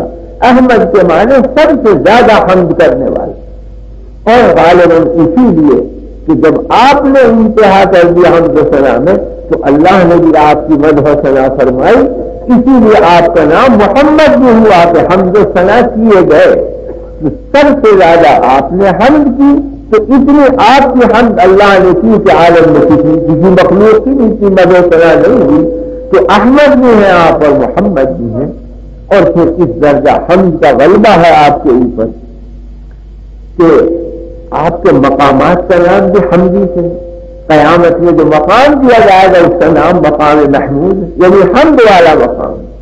جھنڈا جو دیا جائے گا قیامت کے دن فرماتے ہیں آپ کے بیدی لواء الحمد، میرے ہاتھ میں حمد کا جھنڈا ہوگا، اس جھنڈے کا نام بھی حمد کا جھنڈا ہو گیا۔ اور حدیث میں فرمایا گیا ہے کہ امت محمدیہ جب آئے گی تو ان کا لقب ہوگا حمادون، یعنی حمد والے بندے آ گئے، حمد و ثنا کرنے والے بندے آ گئے۔ اس لیے کہ جو وقت نبی پر غالب ہوتا ہے اسی وقت سے وہ تربیت کرتے ہیں امت. تو جب آپ پر حمد و شکر کا غلبہ ہے کہ اس امت میں بھی حمد و شکر کا غلبہ ہوا. اس امت کی شان تورات میں یہ فرمائی گئی ہے کہ تھوڑا ملے گا اور شکر زیادہ کریں گے. راضی ہو جائیں گے تھوڑے کے اوپر, قناعت کریں گے کم سے کم کے اوپر, اور شکر کریں گے اتنا کہ جیسے سلطنت نے مل گئی. تو تھوڑے پر قناعت کریں گے, شکر کریں گے زیادہ. یرضون بالیسیر, تھوڑے پر راضی ہو جائیں گے, اور حمد کریں گے بہت زیادہ, شکر کریں گے بہت زیادہ. تو ان کا لقب حمادون ہوگا. تو بہرحال حمد کا اتنا غلبہ ہے کہ نام پاک بھی حمد سے ہوا, مقام بھی حمد سے ہے, جھنڈا بھی حمد سے, امت بھی حمد والی. اور زندگی پاک کو دیکھا جائے تو کوئی بول خالی نہیں کہ جس میں حمد و ثنا کے اعلیٰ سے اعلیٰ چیزیں منقول نہ ہوں آپ سے. تو اگر حضرت داؤد علیہ السلام شاکر ہے تو آپ سید الشاکرین ہیں. اگر اور انبیاء علیہ السلام میں سے صبر کا غلبہ ہے, مثلا حضرت ایوب علیہ السلام پر صبر کا غلبہ ہے, تو جناب رسول اللہ صلی اللہ علیہ وسلم سید الصابرین. کوئی وہ خالی نہیں کہ جس میں آپ صبر نہ فرما رہے ہیں. فرماتے ماؤذی نبی ماؤذی, کسی نبی کو امت سے وہ تکلیفیں اٹھانی نہیں پڑی جو مجھے اٹھانی پڑی. جتنی اذیتیں آپ نے سہی ہیں وہ انتہائی ہیں. اس لیے ہر وقت آپ صبر میں ہیں, ہر وقت آپ تحمل اور برداشت میں ہیں. اور اس صبر کی انتہا ہے کہ آپ کی ذات بابرکات سے برا بھلا کہنے والے بھی کھڑے ہوئے. کوئی برا لفظ نہیں چھوڑا جو کہا نہیں گیا. ساحر آپ کو کہا گیا, مجنون آپ کو کہا گیا, کذاب آپ کو کہا گیا, اشر آپ کو کہا گیا, کانٹے آپ کے راستے میں بچھائے گئے, اوج آپ کے گردن مبارک پر ڈال دیا گیا, زہر آپ کو دیا گیا. تو کوئی اذیت نہیں چھوڑی. کتے آپ کو پیچھے لگائے گئے اور لڑائیاں آپ سے لڑی گئیں. اور انتہائی ہے کہ آخرکار وطن سے بے وطن کرنے پر مجبور کیا گیا, ہجرت کرنے پر مجبور ہوئے. یہ ساری ادائیں پہنچائیں, لیکن اس کے باوجود ذاتی کی اذیت سہ کر کبھی آپ نے کبھی کسی سے انتقام نہیں لیا. ہمیشہ صبر فرمایا, ہمیشہ تحمل فرمایا. بلکہ ایذا دینے والوں کو جب بدلہ دینے کا موقع آئے تو وہ بدلے دیے کہ دوسرے انسان خدمت سے وہ بدلہ نہیں دے سکتے جو آپ نے مصیبت دینے پر دوسروں کو نیک بدلے دیے. ایک واقعہ مجھے یاد آ گیا کہ جب آپ ہجرت فرمانے کا عزم فرما چکے تو ایک دن پہلے آپ نے قبیل بردار کعبہ سے شہری سے کہا کہ اے شہری بیت اللہ کھول دے, میں 2 رکعت پڑھ لوں. اس نے ڈانٹا, کہا کہ تمہارے لیے بیت اللہ نہیں کھل سکتا. آپ نے بھی فرمایا کہ میں صرف 2 رکعتیں پڑھنا چاہتا ہوں. بہرحال ہر ایک کو اس میں نماز پڑھنے کا حق حاصل ہے, لیکن اس نے جھڑکا. آپ نے فرمایا کہ اے شہری ان قریب وہ وقت آنے والا ہے کہ تو اس جگہ کھڑا ہوگا جہاں میں کھڑا ہوں, اور میں وہاں ہوں گا جہاں تو ہے اس وقت. اس وقت تیرا کیا حاصل ہوگا؟ اس نے کہا کہ ایسی باتیں بہت سنی ہیں, اس قسم کے وسوسے بہت دیکھے ہیں, جائیے آپ کو اجازت نہیں دی جا سکتی بیت اللہ میں نماز پڑھ لیں. آپ واپس ہو گئے اور ہجرت ہو گئی. فتح مکہ کے بعد, فتح مکہ کے وقت جب آپ داخل ہوئے ہیں تو سب سے پہلے مسجد حرام میں تشریف لائے اور زبان شکر ادا فرمایا اور فرمایا کہ بلایا جائے شہری. اب وہ عرصہ گزر گیا اس واقعے میں اور اس واقعے میں. فرمایا کہ بلایا جائے شہری. شہری حاضر ہوا تو آپ وہیں کھڑے تھے جہاں شہری کھڑا ہوا تھا, اور شہری وہاں کھڑا کیا گیا کہ جہاں آپ کھڑے ہوئے. فرمایا آپ نے شہری سے کہ اے شہری وہ وقت یاد ہے کہ میں نے 2 رکعت پڑھنے کی درخواست کی تھی اور تو نے منظور نہیں کی؟ اس نے کہا بے شک یاد ہے. فرمایا کہ جب انتہا ہو گئی تو میں نے یہ کہا تھا کہ ایک وقت آئے گا کہ تیری جگہ میں ہوں گا اور میری جگہ تو ہوگا. یہ یاد ہے؟ اس نے عرض کیا کہ بے شک یاد ہے. فرما آ گیا وہ، میں وہیں ہوں جہاں تو تھا اور تو وہاں ہے جہاں میں تھا. اس نے کہا بے شک آ گیا. فرمایا کہ اب تیرا کیا انجام ہونا چاہیے؟ بس اس نے دو لفظ کہے کہ اخن کریم و نبی کریم. میں کھڑا ہوا ہوں ایک کریم بھائی کے سامنے اور ایک کریم پیغمبر کے سامنے. اس کا بدلہ کیا دیا آپ نے؟ اس شدید ترین اذیت کا بدلہ کیا دیا آپ نے؟ فرمایا کہ شہری یہ کعبے کی کنجی بجائے چھیننے کے تیرے ہاتھ میں دیتا ہوں، قیامت تک تیرے خاندان میں رہ گئی کعبے کی. تو کلیز بردار کعبہ. دنیا کے خاندان مکے سے مٹے گئے لیکن شعبے کا خاندان بدستور قائم ہے. کعبے کی کنجیاں اسی کے ہاتھ میں ہیں اور اتنا مالدار کہ مکے کے آدھے بازاروں پر شعبے کا قبضہ ہے، آدھے بازار میں دوسرے لوگ قابل اس درجے کا. تو یہ ان لوگوں کے ساتھ بدلا کیا آپ نے کہ جنہوں نے ایزا پہنچانے میں انتہا کر دی. اور تورات میں یہ وصف آپ کا نقل کیا گیا ہے کہ نبی آخر الزماں کے اخلاق یہ ہوں گے کہ جتنا کوئی زیادہ بد اخلاقی کرے گا اتنا ہی آپ کی شفقت اور رحم کرم اور خلق عظیم نمایاں ہوتا جائے گا، بڑھتا جائے گا. کہ جتنا زیادہ ایزا پہنچائی اتنا ہی زیادہ معاف کیا آپ نے، اتنا ہی زیادہ آپ نے تحمل فرمایا. آپ کی شان یہ فرمائی گئی تھی کہ خذ العفو وامر بالعرف واعرض عن الجاہلین، کہ اے پیغمبر درگزر اختیار کرو اور امر بالمعروف اختیار کرو اور جاہلوں کی جاہلانہ باتوں سے اعراض کرو. وہ بکے تو بک بک کرنے دو انہیں. آپ کو کوئی گالی دے تو آپ کی شان بہت بلند ہے، وہ اپنی عاقبت بگاڑ رہا ہے، آپ درگزر فرمائیں. ان کے در پہ نہ ہوں، وہ اپنے سرے پہ خود پہنچ جائیں گے. تو آپ کی شان یہ فرمائی گئی خذ العفو وامر بالعرف واعرض عن الجاہلین. یہ شان تھی آپ کی کہ جتنا کوئی زیادہ ایزا پہنچاتا اتنا ہی آپ کا رحم و کرم بڑھتا رہتا ہے.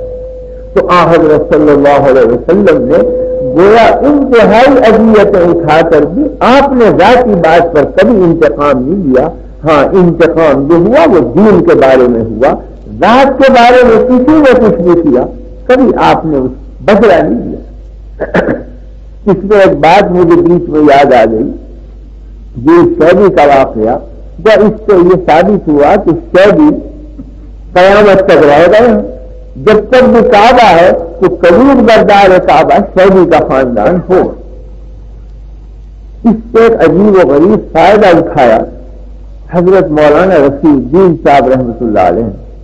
یہ مولانا رفیع الدین صاحب دارالعلوم دیوبند کے سب سے پہلے محسنین نقشبندیہ خاندان کے بزرگ ہیں اور حضرت شاہ عبد الغنی قدس اللہ سرہ کے ارشد خلفاء میں ہیں اور صاحب کشف و کرامت لوگوں میں ہیں.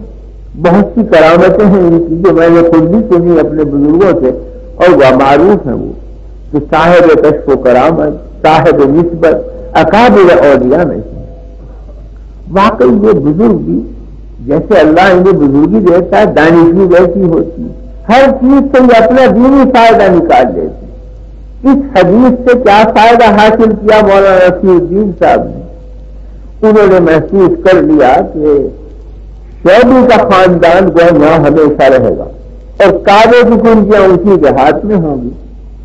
اور جب یہ بات ہے تو جب امام مہدی کا ظہور ہوگا جب بھی شعبی موجود ہوگا، بچیرا تو ہے نہیں، خاندان اس کا رہے گا. اور جب حضرت عیسیٰ علیہ السلام کا نزول ہوگا آسمان سے جب بھی شعبی نہیں ہوگا، اس لیے کہ حدیث میں قیامت تک کے لیے کلیز بردار کعبہ اسے بنا دیا گیا. اور ادھر ایک دوسری حدیث میں یہ بھی فرمایا گیا ہے کہ مہدی کے زمانے میں جو جہاد ہوگا وہ اپنی قوت کا مرکز بنائیں گے شام، اور مسلمانوں کی ساری طاقتیں مجتمع ہو جائیں گی ان کے اوپر اور انہی کے ہاتھ پر مغرب کی طاقتیں ٹوٹیں گی عیسائیوں کی. تو اس زمانے میں جہاد کریں گے حضرت مہدی. اور فرمایا گیا حدیث میں کہ اس جہاد کے مجاہدوں کو وہ اجر دیا جائے گا جو غزوہ بدر کے مجاہدوں کا اجر ہے. یہ حدیث میں وعدہ دیا گیا. تو مولانا رفیع الدین صاحب نے سوچا کہ مہدی جب آئیں گے اور وجود عیسوی ہوگا تو شعبی موجود رہے گا، اس کا خاندان موجود رہے گا اور جب جہاد ہوگا وہ جس کی فضیلت بیان کی جب بھی یہ ہوگا اسی کا خاندان. تو مولانا نے ایک تلوار اور ایک حمایل شریف باندھ کر ایک رومال میں اور خط لکھا امام مہدی کے نام, اور اس میں لکھا کہ رفیع الدین دیوبندی کی طرف سے یہ حمایل اور یہ تلوار بطور ہدیے سے قبول فرمائیں. حمایل شریف تو آپ کے لیے ہے کہ آپ تلاوت فرمائیں, اور تلوار اس لیے پیش کرتا ہوں کہ میری طرف سے کسی مجاہد کو دے دیجیے کہ وہ میرا وکیل بن کر اس جہاد میں شریک ہو کہ جس جہاد کی فضیلت غزوہ بدر کی بتلائی گئی. اور یہ دونوں چیزیں لپیٹ کر اور خط امام مہدی کا نام لکھ کر شہری کے سپرد کیا مولانا رفیع الدین صاحب نے. ہجرت فرمائی تھی مکہ معظمہ کی, وہ خط سپرد کیا شہری اور کہا کہ اتنی عنایت آپ کریں کہ آپ نسرن بعد نسرن وصیت کے طور پر یہ چیزیں پہنچاتے رہیں. آپ اپنے بیٹے کو وصیت کریں اور وہ اپنے بیٹے کو وصیت کرے, یہ میری دونوں چیزیں سپرد کر دیں یہاں تک کہ مہدی کا زمانہ آ جائے اور یہ دونوں چیزیں سپرد ہو جائیں. چنانچہ اب بھی جو ہم نے معلوم کیا وہ حمایت اور تلوار بطور امانت کے خاندان میں شادی کے چلی آ رہی. تو عجیب دانشمندی کا کام کیا کہ اپنا تعارف ہی پورا کرا دیا, اور اس لفظ سے جو رفیع الدین دیوبندی حاضر خدمت ہو رہا ہے اور یہ دو ہدیے پیش کرتا ہے, ایک آپ کی ذات کے لیے, ایک بطور وکالت کے کسی مجاہد کو دے دیجیے میری طرف سے. تو اس زمانے سے اب تک مولانا رفیع الدین صاحب کے 3 پشتیں گزر چکی ہیں شہری کی, اور وصیت ہوتی آ رہی ہے, وہ دونوں چیزیں محفوظ ہیں. امید یہ ہے کہ پہنچ جائیں گی اس زمانے تک کہ جب وہ جہاد ہو اور ظہور مہدی ہو جائے. تو یہ اولیاء اللہ کی دانش ہوتی ہے کہ ہر موقع سے اپنے دین کا فائدہ نکال لیتے ہیں. کہاں حدیث کہہ دی تھی, کہاں حضور کا معجزہ اور کرامت ظاہر ہو, کہاں یہ اپنا فائدہ نکال لیں. تو بہرحال جناب رسول اللہ صلی اللہ علیہ وسلم جامع ہے تمام اخلاق کاملہ کے. تو سارے انبیاء جامع ہیں, مگر ہر نبی پر کسی ایک نئے خلق کا غلبہ ہوتا ہے, لیکن حضور کی ذات بابرکات میں سارے اخلاق غلبے کے ساتھ موجود. اگر اور انبیاء صابر ہیں تو آپ سید الصابرین ہیں, اگر اور انبیاء شاکر ہیں تو آپ سید الشاکرین ہیں, اگر اور انبیاء علیہ السلام کو حزن دیا گیا تو آپ اہل حزن کے سردار. حدیث میں فرمایا گیا ہے آپ کی شان کہ کان دائم الفکرت حزینا, ہر وقت آپ کی شان یہ تھی کہ دائم الفکرہ یعنی ہمیشہ ایک قسم کا تفکر, ایک قسم کا حزن, یعنی آخرت کا غم, آخرت کا حزن, فکر آخرت ہر وقت آپ کے اوپر رہتا تھا. صحابہ نے عرض کیا کہ یا رسول اللہ, وقت سے پہلے آپ تو بوڑھے ہو گئے اور داڑھی ریش مبارک میں کچھ بال سفید آ گئے, چہرے مبارک پر ذوق کے آثار محسوس ہوتے ہیں, آپ تو وقت سے پہلے بوڑھے ہو گئے. تو فرمایا کہ سیبتنی ہود واذا الشمس کورت, مجھے بوڑھا کر دیا سورہ ہود نے, مجھے بوڑھا کر دیا سورہ اذا الشمس کورت نے, جس میں قیامت کے ہولناک حالات بیان کیے گئے ہیں. تو آپ کان دائم الفکرۃ حزینا, اکثر اوقات آپ دائم الفکرہ جیسے تفکر میں ہو, کوئی حزن اور غم کے اندر ہو, یعنی غم آخرت اور فکر آخرت ہر وقت آپ کے اوپر غالب رہتا تھا. تو اور انبیاء اگر حزین ہیں تو آپ حزینوں کے سردار ہیں, اور انبیاء صابر ہیں تو آپ صابروں کے سردار ہیں, اور انبیاء شاکر ہیں تو آپ شاکروں کے سردار ہیں. غیر ہر خلق آپ کے اوپر حد کمال کے ساتھ پہنچا ہوا ہے. تو علم کی جامعیت سے یہ کہ جو اگلوں اور پچھلوں کا علم ہے وہ آپ کے سینے مبارک میں جمع کیا گیا. اخلاق کا یہ عالم کہ جو اگلوں اور پچھلوں کو اخلاق دیے گئے ہیں وہ آپ کے قلب مبارک میں سب جمع کر دیے گئے. تو میں نے عرض کیا تھا کہ جب نبوت کی بنیاد ان 2 چیزوں کے اوپر ہے, علمی کمال اور عملی کمال, تو جو ان 2 کمالوں میں سب سے اونچا ہوگا اس کی نبوت بھی سب سے اونچی ہوگی. تو نبی کریم صلی اللہ علیہ وسلم سب سے زائد ہی نہیں بلکہ سب کے منتہا ہیں, سب کے کمالات کی انتہا آپ پر ہو جاتی ہے, سارے کمالات ختم ہو جاتے ہیں. تو آپ خاتم الکمالات ثابت ہوئے، یعنی علمی کمالات کے بھی خاتم اور عملی کمالات کے بھی خاتم. اور جب یہ دونوں ختم کے ساتھ دونوں کمال جمع ہے تو آپ کی نبوت بھی سب کے لیے خاتم. آپ نبی نہیں بلکہ خاتم النبیین ہیں، آپ رسول نہیں بلکہ خاتم المرسلین ہیں. تو تمام انبیاء علیہ السلام مستفید ہیں آپ کے علم سے، آپ کے کمال سے. فیض پہنچ رہا ہے اگلوں کو بھی اور تیسروں کو بھی.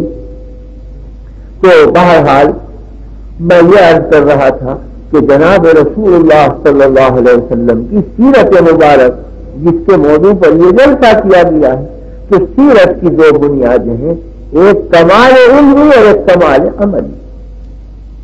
اسی کے ساتھ ساتھ علم اور عمل اترتا کہاں ہے؟ تو جتنا بڑا علم ہوگا اتنے ہی بڑے درس کی تو ضرورت ہے، جتنا بڑا عمل ہوگا اتنے ہی بڑے درس کی ضرورت ہے. علم اترتا ہے فی الحقیقت نبی کی عقل کے اوپر اور عمل اترتا ہے نبی کی طبیعت کے اوپر. تو نبی کی طبیعت بھی اتنی پاک ہونی چاہیے کہ اس میں ادنا قسم کا کوئی ضعف، کوئی کمی، کوئی کھوٹ کا نشان نہ ہو.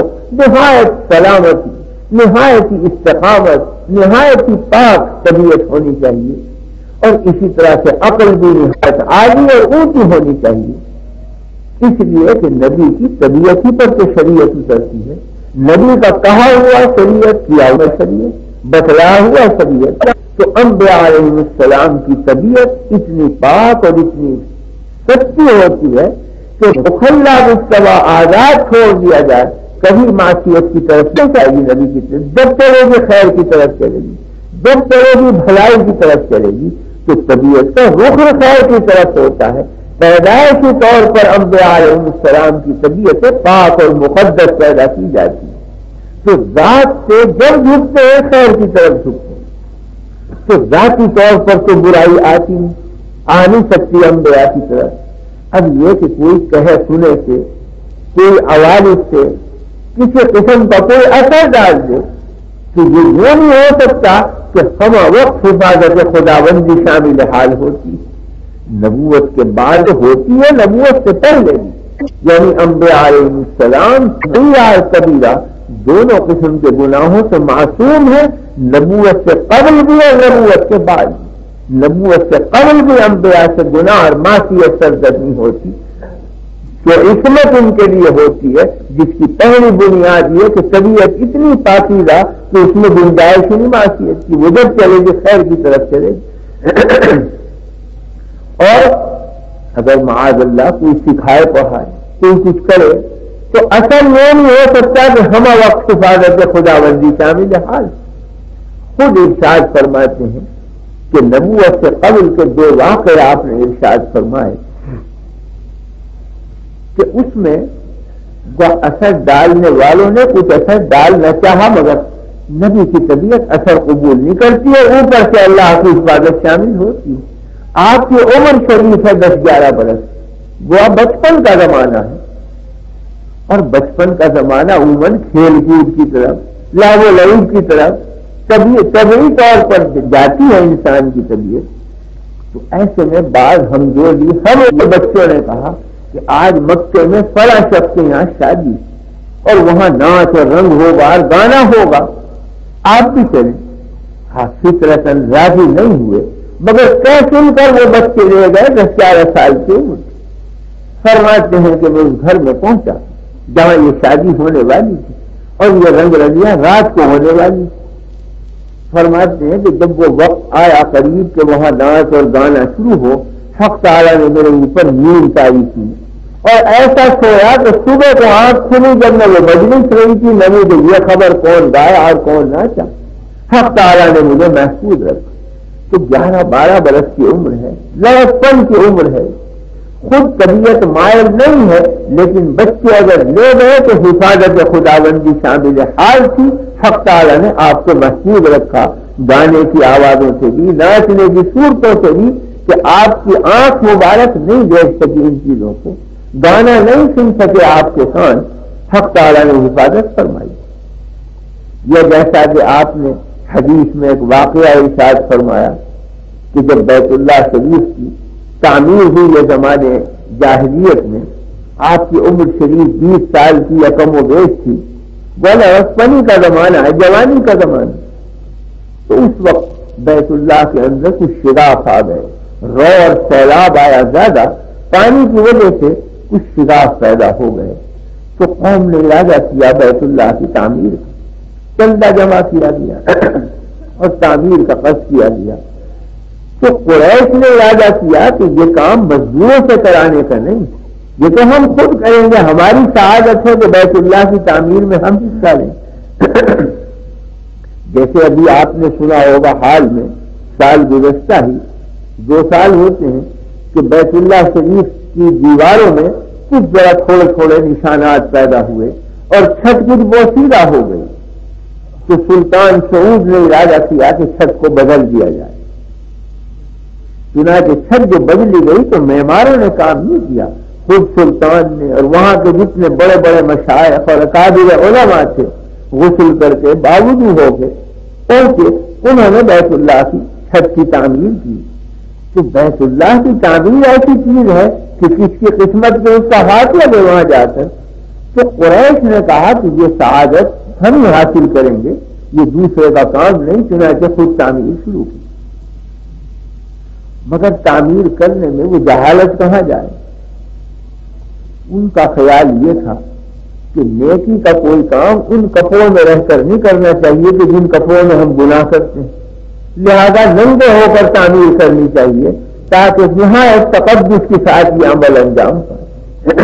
جن کپڑوں میں معصیت کرے بڑے انہیں کپڑوں میں ہم تعمیر کریں بیت اللہ۔ اور خدا کے بندے نے یہ نہ سوچا کہ کپڑا تو باہر کی چیز ہے، جس کھال میں رہ کر تم نے گناہ کیا اس کھال کو کھینچ دینا چاہیے، اور کھال کا بھی بیچاری جاگ کا قصور، گناہ کرنے والا تو وہ نفس ہے جو اندر ہے، تو اسے قتل کرنا چاہیے۔ نفس تو اسی طرح باقی اور کپڑوں کو اٹھا کے اتار دیا، بس سارا الزام کپڑوں کے اوپر تھا کہ ان میں رہ کر ہم نے گناہ کیا۔ تو ننگے بڑے نہ ہو کر تعمیر کرتے تھے، طواف بھی ننگے ہو کر کرتے تھے۔ تو نبی کریم صلی اللہ علیہ وسلم تشریف لائے تو قوم نے کہا کہ آپ بھی حصہ لیں تعمیر میں۔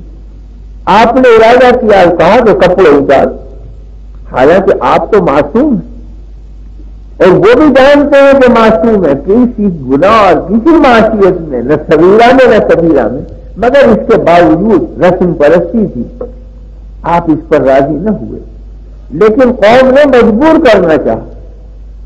تو فرماتے ہیں کہ حق تعالیٰ نے میرے اوپر غشی طاری کی اور میں غش کھا کے گرا، اور جب وہ سارا کام ختم ہو چکا شام کو جب مجھے افاقہ ہوا، آنکھ کھلی، تو حق تعالیٰ نے مجھے بچا دیا کہ میرا سطر کھلے، اور اس چیز میں مبتلا ہوں۔ تو اول تو نبی کی طبیعت پاک ہوتی ہے، اور اگر عارضی طور پر کوئی اثر ڈالے تو حفاظت خدا بندی شامل حال ہوتی ہے۔ تو ایک طرف طبیعت کی پاکی، ایک طرف اللہ کی حفاظت، تو معصیت سرزد ہو تو کیسے ہو؟ تو انبیاء علیہ السلام معصوم ہوتے ہیں خلقت کے لحاظ سے بھی اور حق تعالیٰ کی حفاظت کے لحاظ سے بھی۔ اس طبیعت کے اوپر شریعت اترتی ہے تو نبی کے افعال گویا سانچہ ہوتے ہیں، اس میں علم خدا بندی ڈھل جاتا ہے اور اس پر شریعت آتی ہے۔